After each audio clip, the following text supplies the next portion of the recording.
नमस्कार, आप देख रहे हैं कैपिटल टीवी और मैं हूं आपके साथ प्रतिका थपलियाल।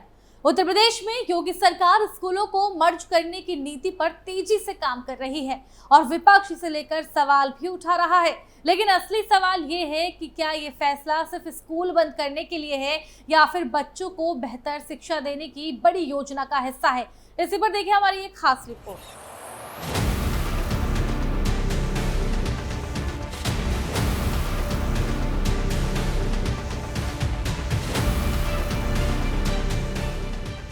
उत्तर प्रदेश सरकार ने राज्य में 50 से कम छात्रों वाले करीब 27,000 प्राथमिक और उच्च प्राथमिक स्कूलों की पहचान की, जिन्हें आसपास के संसाधन युक्त स्कूलों से जोड़ा जा रहा है। अब तक 10,827 स्कूलों को मर्ज कर दिया गया है और इनके खाली भवनों को आंगनबाड़ी केंद्रों में तब्दील किया जा रहा है ताकि छोटे बच्चों को भी फायदा मिले।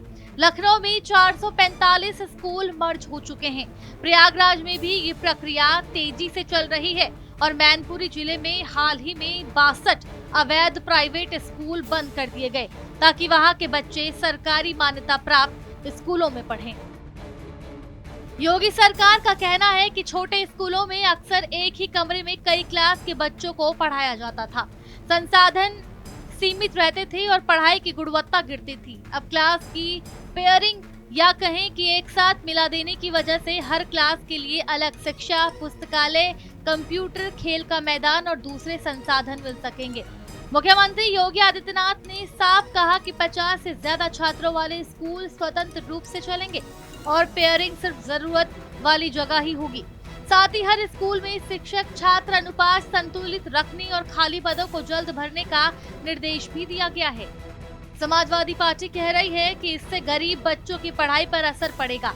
लड़कियों को दूर स्कूल जाना पड़ेगा, जिससे नामांकन घटेगा। साथ ही आरटीई एक्ट और संविधान के आर्टिकल 21A का उल्लंघन बताया जा रहा है, जिसमें 1 किलोमीटर के भीतर प्राथमिक और 3 किलोमीटर के भीतर उच्च प्राथमिक स्कूल की बाध्यता है। लेकिन योगी सरकार की दलील है कि आरटीई का पालन हो रहा है।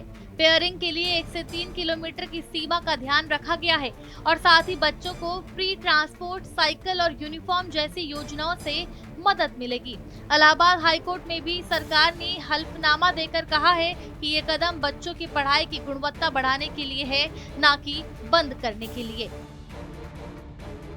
विपक्ष जो इतना सवाल उठा रहा है, तो चलिए जरा उसके समय स्कूलों और बच्चों की शिक्षा का क्या हाल था उस पर भी एक नजर डाल लेते हैं। 2012-17 के बीच जब अखिलेश यादव की सरकार थी, तब भी लाखों बच्चों के नाम स्कूलों में थे, लेकिन उपस्थिति बहुत कम। छोटे स्कूलों में एक कमरे में 2-3 क्लास चलती थी। शिक्षकों को भारी कमी थी और हजारों भर्तियां अदालत में फंसी रही। तब प्राइमरी लेवल पर ड्रॉप आउट रेट करीब 9 से 10% तक पहुंच गया था। इसके उलट हाल ही रिपोर्टों के मुताबिक योगी सरकार के समय प्राथमिक स्तर पर ड्रॉप आउट रेट घटकर 4 से 5% के आसपास आ गया है। इसका मतलब सिर्फ स्कूल खोलने से नहीं, बल्कि संसाधनों के इस्तेमाल और मैनेजमेंट से फर्क पड़ता है। अखिलेश सरकार के वक्त प्रदेश में हजारों अवैध प्राइवेट स्कूल पनपे, जहां ना तो योग्य शिक्षक थे, ना आरटीई के मानक पूरे होते थे। योगी सरकार इन फर्जी स्कूलों को बंद कर बच्चों को मान्यता प्राप्त स्कूलों में शिफ्ट कर रही है। विपक्ष पेयरिंग से एडमिशन घटने की बात कह रहा है, लेकिन पिछले कुछ वर्षों में यूपी में लड़कियों का एडमिशन बढ़ा है। इसके पीछे योगी सरकार की छात्रवृत्ति, साइकिल, अलग शौचालय और सुरक्षा जैसे कदमों को बड़ा योगदान है। असल में सवाल सिर्फ स्कूल की संख्या का नहीं है, क्वालिटी का भी है। छोटे स्कूलों में टीचर रहते हुए भी पर्याप्त उपयोग नहीं हो पाता, क्योंकि बच्चे ही कम होते हैं। पेयरिंग से संसाधन एक जगह केंद्रित होंगे और हर बच्चे को लाइब्रेरी, लैब, कंप्यूटर, खेल का मैदान जैसे बुनियादी अधिकार मिलेंगे। विशेष बात ये भी है कि योगी सरकार ने जोर दिया है कि प्रधानाचार्य और ग्राम प्रधान ये सुनिश्चित करेंगे कि 6 से 14 वर्ष की उम्र का कोई भी बच्चा स्कूल से बाहर ना रहे। स्कूल चलो अभियान को सिर्फ नारा नहीं, जमीनी जिम्मेदारी बनाकर लागू किया गया है। अब विपक्ष जो तर्क दे रहा है, उसको लेकर अगर सवाल खड़ा करें तो ये सोचने वाली बात है कि क्या ज्यादा स्कूल खोल देना ही समाधान था। अगर उनमें न टीचर हो न बुनियादी सुविधा, क्या एक कमरे में 3 क्लासेस पढ़ाना बच्चों के साथ अन्याय नहीं था? क्या हजारों फर्जी स्कूलों को पनपने देना बच्चों के भविष्य के साथ खिलवाड़ नहीं था?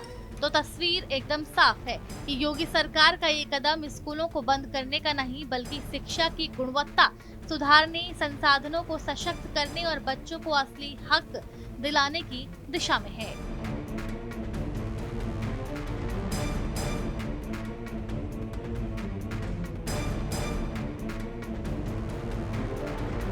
विपक्ष के समय की शिक्षा व्यवस्था को अगर आईना दिखाएं तो समझ आता है कि फर्क सिर्फ नियत और नीति का नहीं बल्कि उस सोच का है जो स्कूल की इमारत को नहीं बल्कि बच्चों के भविष्य को केंद्र में रखती है। फिलहाल के लिए केवल इतना ही। बने रहिए हमारे साथ और देखते रहिए कैपिटल टीवी। धन्यवाद।